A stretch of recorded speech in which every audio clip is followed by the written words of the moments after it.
अभी तो कह रहे थे कि भाई हम फैक्ट्रियों को तो कोई दिक्कत नहीं आने देंगे, तो फिर ये सारी दिक्कत आम आदमी के लिए है क्या?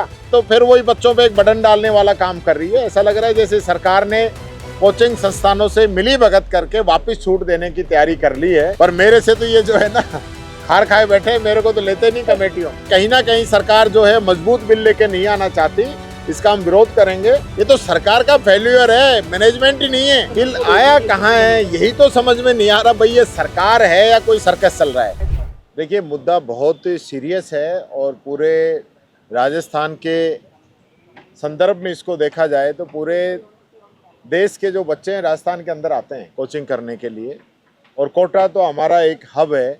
लेकिन लगातार जिस प्रकार से कोटा के अंदर सुसाइड की घटनाएं बढ़ी, उसको लेके पिछली हमारी सरकार ने ही इसके लिए शुरुआत की थी। बड़े स्तर पे कमेटी बनाई गई थी, कमेटी की वहाँ पे दौरा भी हुआ, कमेटी ने वहाँ जाके सुझाव भी लिए, और अब ये सरकार उसके बाद में बिल लेके आई है। और 16 साल के जो बच्चे हैं उनको पहले कोचिंग के अंदर प्रावधान ड्राफ्ट में है, उसके अंदर नहीं था कि वो कोचिंग करेंगे, उन पे रोक रहेगी। लेकिन अब सरकार उसको वापस करके तो फिर वही बच्चों पे एक बटन डालने वाला काम कर रही है। ऐसा लग रहा है जैसे सरकार ने कोचिंग संस्थानों से मिली भगत करके वापस छूट देने की तैयारी कर ली है, जो कि मैं समझता हूँ छोटे बच्चों का, जब आप बालिग से भी छोटे बच्चे हैं, वो बालिग ही नहीं हुए, इतना भारी आप उन पे प्रेशर डाल रहे हो। एक तरफ तो केंद्र सरकार कहती है कि बच्चों की पहली क्लास जो है 6ठी 7वीं साल के अंदर जाके शुरू होगी, और एक तरफ आप कह रहे हो कि वो कोचिंग शुरू कर देगा। तो भारत सरकार और राज्य सरकार का जो दोनों का ही जो इसके अंदर डिफरेंस नज़र आ रहा है, और ये कहीं ना कहीं सरकार जो है मजबूत बिल लेके नहीं आना चाहती। इसका हम विरोध करेंगे, हमारे सुझाव हम देंगे। हम चाहेंगे कि वो उस पर सरकार संज्ञान ले और उन चीज़ों को इसके अंदर जोड़े। मैं बिल आया उसको दोबारा प्रवर्तन बिल आया कहाँ है यही तो समझ में नहीं आ रहा। भाई ये सरकार है या कोई सर्कस चल रहा है? 2 बार बिल जो है प्रवर समिति को जा रहा है। ये तो सरकार का फेल्यूर है, मैनेजमेंट ही नहीं है। संसदीय मंत्री जी अभी यहीं से गए, विधि मंत्रालय क्या कर रहा है? क्या तैयारी करके आप बिलों को लेके आ रहे हो?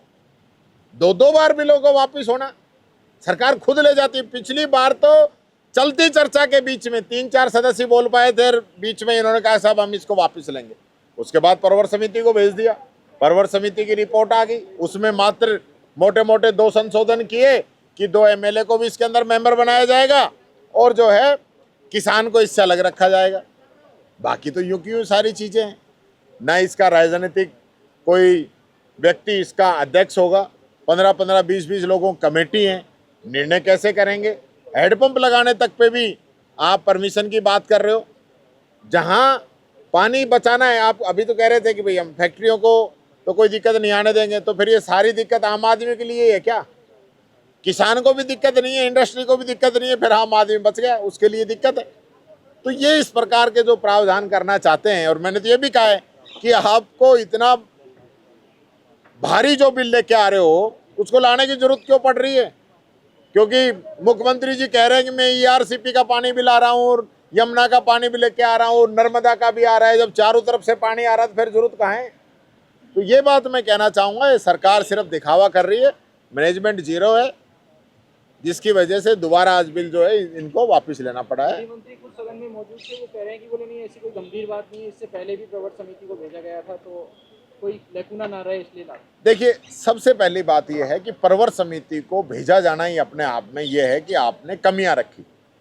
आपकी कमी थी, आपने डिस्कशन नहीं किया, लोगों को गुड फेथ में नहीं लिया, चर्चा आपने नहीं की, इस वजह से आपको वापस प्रवर समिति में लेके जाना पड़ा। यहाँ तक भी बात समझ में आती है कुछ कुछ केस के अंदर, लेकिन दोबारा प्रवर समिति को भेजना, ये तो सरकार के इससे ज़्यादा और कहाँ तक इनका मैनेजमेंट फेल होगा? यानी विधि मंत्रालय कर क्या रहा है? जब ये बिल बना रहे हैं, कानून बना रहे हैं, और कानूनों को वापस करना पड़ रहा है, ये तो मैं समझता हूँ, मैंने तो ऐसा नहीं देखा।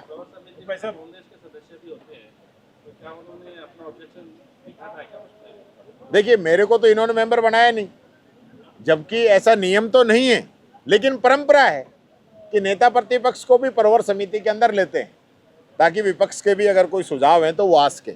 पर मेरे से तो ये जो है ना खार खाए बैठे, मेरे को तो लेते नहीं कमेटियों में। अगर हम अशोक गहलोत और सचिन पायलट जैसे वरिष्ठ नेता, उनके साथ साथ वसुंधरा राजे लंबे समय से विधानसभा चल रही है, लेकिन कोई क्वेश्चन उनका अभी तक नहीं लगाया। इसको लेकर क्या कहेंगे? हम लगा रहे हैं ना, तो क्या बात है, हम लगा तो रहे हैं, रोजाना क्वेश्चन हाँ, लग तो रहे वो हैं आ दबा रहे के। हैं। वो आ जाएंगे तो ये सरकार और एकदम फेल हो जाएगी, हमारे से मुकाबला नहीं कर पा रही। लगा रहे हो, लेकिन मुकेश पांडे ने लगाया था, वो आज आए नहीं कुछ। उनके बुखार था, वो सुबह 4 बजे ही कहीं बाहर से आए थे, बुखार होने की वजह से वो आ नहीं पाए। लेकिन जिस प्रकार से सत्ता पक्ष जो आरोप लगा रहा है, ये छोटी मानसिकता है।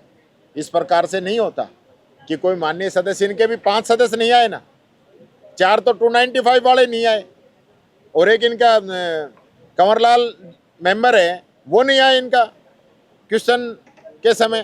तो ये नहीं होता, उसको हो सकता है कोई ज़रूरी काम हो गया हो, नहीं आ पाया हो, कई बार लेट हो जाता है, कोई कारण हो जाता है, कोई फांसी थोड़ी लग रही है, पर उसका मतलब आप जो है उसको इस प्रकार से बात बोलो, वो गलत है। ये जिम्मेदारी होनी चाहिए, क्वेश्चन लगा है तो सदस्य को हर हाल में पहुंचना चाहिए, नहीं पहुंच पा रहा है तो वो अपने सचेतक को इसकी सूचना दे सकता है, लिखित में वो दूसरे सदस्य को नामित भी कर सकता है कि मैं आज नहीं आ पा रहा हूँ, मेरी मजबूरी की वजह से मेरा क्वेश्चन जो है ये दूसरा साथी पूछ सकता है, वो है। लेकिन ये भी नहीं है कि भाई कोई नहीं आए तो उसका अलग कारण है, ये चीज़ें नहीं होनी चाहिए।